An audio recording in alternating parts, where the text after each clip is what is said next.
Hello, brothers. On this occasion, we want to share with you our weekly research on spiritual gems. September 29th, October 5th, 2025. We begin with the first question. When is it not a time to love? It is not a time to love when someone has shown themselves to be a willful hater of Jehovah and set in a course of badness.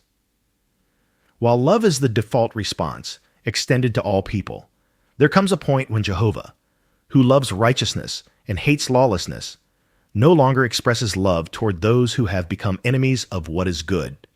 As Psalms 139, 21, 22 shows, intense hatred for God marks a person as unworthy of receiving love, because such individuals refuse to respond to God's kindness and persist in opposition. Ecclesiastes 3:8 states, not only to love, but also to hate what is bad, in harmony with Jehovah's standards. Next question. What spiritual gems from this week's Bible reading would you like to share? Ecclesiastes 3:1. There is an appointed time for everything. This verse reminds us that life unfolds according to God's timetable, not ours. Learning to accept Jehovah's timing helps us to avoid frustration and trust in His wisdom. When we face trials, remembering that there is a time for everything can give us patience and endurance. Ecclesiastes 3:4. A time to weep and a time to laugh. Jehovah recognizes our emotional needs. He created us with the ability to grieve and also to rejoice. This teaches us balance. It is not wrong to shed tears in difficult moments, nor is it wrong to enjoy times of happiness. Both are part of the human experience under God's care. Ecclesiastes 3:6. A time to search and a time to give up is lost. Not everything is worth holding on to.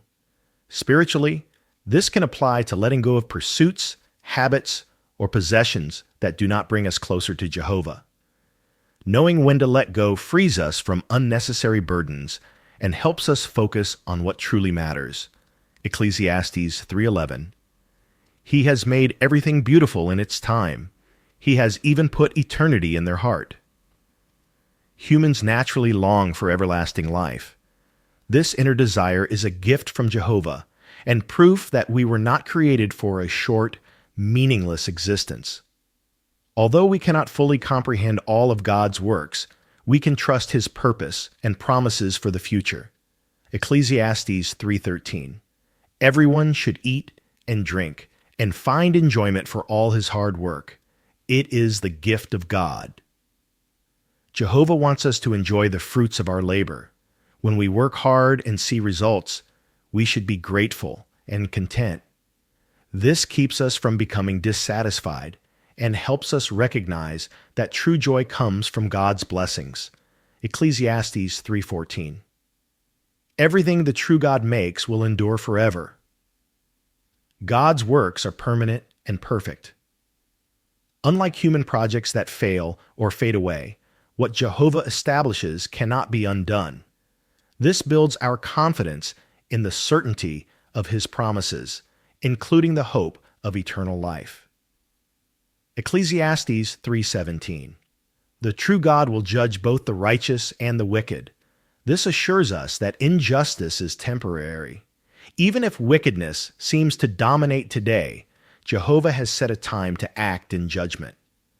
This helps us to remain patient, knowing that perfect justice will come at God's appointed time. Ecclesiastes 3:20. All are going to the same place. They all come from the dust, and they all are returning to the dust. This verse highlights human mortality. Recognizing this truth should humble us and remind us to use our short life wisely. Our focus should be on doing Jehovah's will, since only that will give lasting meaning. Ecclesiastes 3:22. There is nothing better than for a man to find enjoyment in his work, because that is his reward. Enjoying the work Jehovah has given us, especially our spiritual work, brings satisfaction. Even though we cannot know what happens after we die, we can live fully now by finding joy in serving God and appreciating the life He has given us. Ecclesiastes 4:1. I saw the tears of the oppressed, and there was no one to comfort them. This verse highlights the painful reality of oppression and injustice in this world. But while humans may fail to provide comfort, Jehovah notices every tear and will act to bring relief through His kingdom. This gives us confidence that true justice is coming. Ecclesiastes 4:4. I have seen how much effort and skillful work spring from rivalry between people. Many pursue success simply out of envy and competition, but such motivation leads to emptiness. Jehovah teaches us to work with pure motives, to glorify Him and benefit others, not to outdo others or seek human praise. Ecclesiastes 4:6. Better is a handful of rest than 2 handfuls of hard work and chasing after the wind. Balance is important. Too much pursuit of wealth can consume our time and energy, but too little effort leads to poverty. Jehovah wants us to find contentment with modest living, which allows time for spiritual pursuits and peace of mind. Ecclesiastes 4:8. There is a man who is all alone. His eyes are never satisfied with riches. This verse shows how greed can isolate a person and rob life of meaning. Without relationships and purpose, wealth cannot satisfy. True fulfillment comes from serving Jehovah and building bonds of love with others. Ecclesiastes 4:9 and 10. 2 are better than 1. If one of them falls, the other can help his partner up. Companionship is a blessing from Jehovah.